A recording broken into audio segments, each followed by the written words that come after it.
go of everything.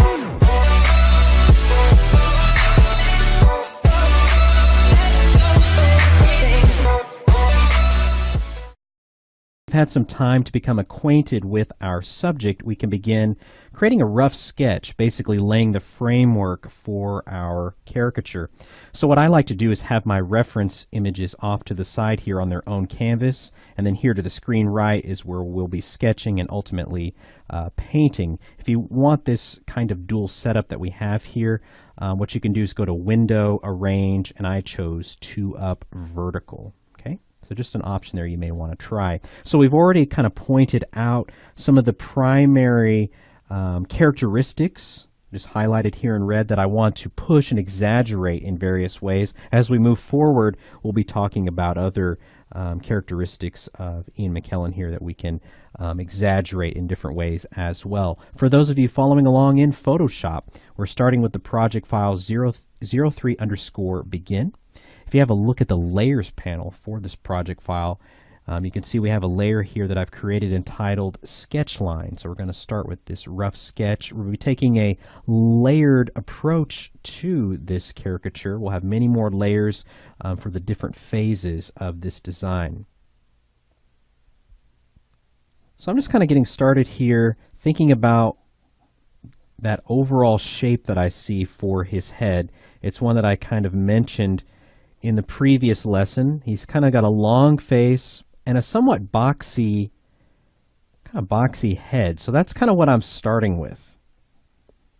And I think that's important with any caricature that you sketch or paint, is thinking about the overall shape of the head and how you can kind of push that and exaggerate it. I think will be very key in getting the most out of your design. And now I'm just kind of creating a horizontal line kind of right there through the middle of that shape.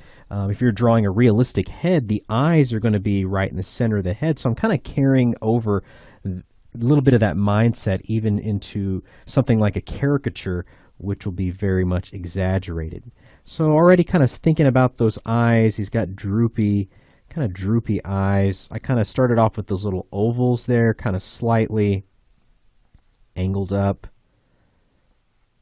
So I'm just kind of sketching those in. Again, this is a rough sketch. We're just trying to lay the framework down for the design. And then now I'm just kind of thinking about how much real estate do I want to really take up for the nose. Again, his nose is another big defining characteristic, and so I really want to maximize that. I like to kind of start off with a kind of a loose circular shape for the ball of the nose. Couple circular shapes, just roughing them in there for the wings of the nose.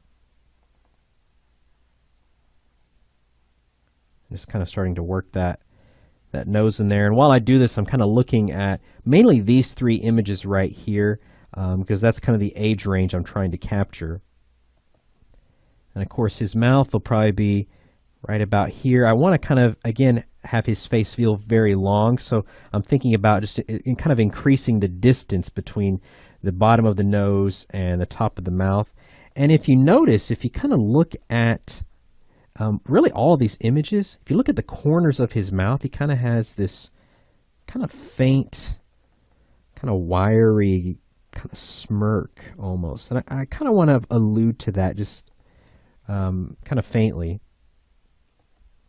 And of course, kind of coming off of that, the wings of the nose, he's got those pretty defined smile lines.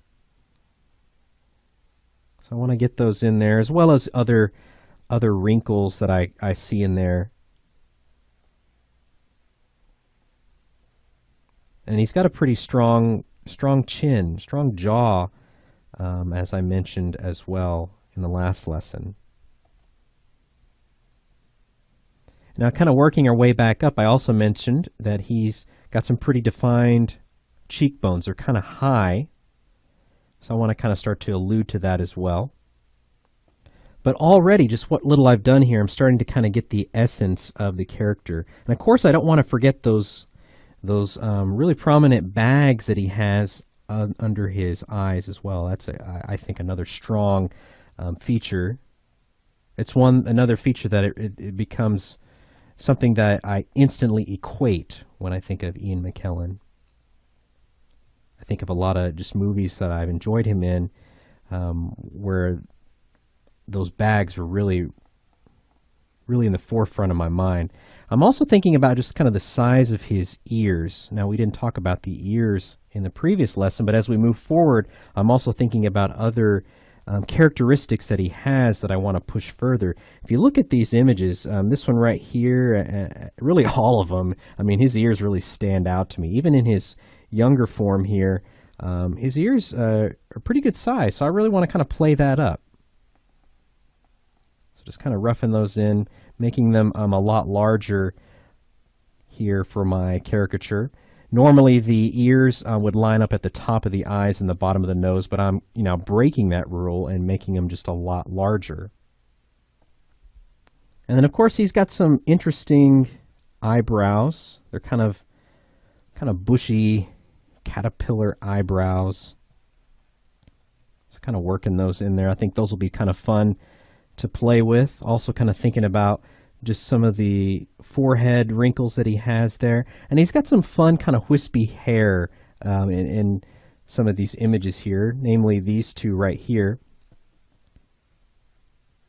So I kind of want to kind of play that up eventually when we get into kind of refining the hair, painting it as we dive deeper into the course. And we'll go ahead and kind of give him a neck, of course. So he's not just a floating head.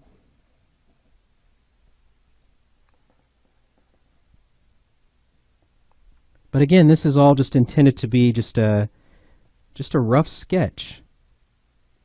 We're not absolutely bound to it, but it allows us to kind of hit the ground running. Again, we're laying the framework for our design. And so we'll be able to take off of this, and start to build onto it as we begin to block in values in our next lesson, begin to start blending and refining those values, starting to work in wrinkles and other little defining bits of the character. Okay, so this is just kind of, again, just a very rough sketch to get us started. We're laying the groundwork. We're going to build upon it. Okay. All right, so I'll kind of continue kind of tweaking this sketch kind of in between lessons, but this is pretty much where I want to go ahead and get started. Ideally, it would be my recommendation to do more than one sketch to really kind of get the juices flowing and get warmed up before moving on to blocking in any kind of values or anything like that. But that's what we're going to go ahead and focus on in our next lesson as we continue on to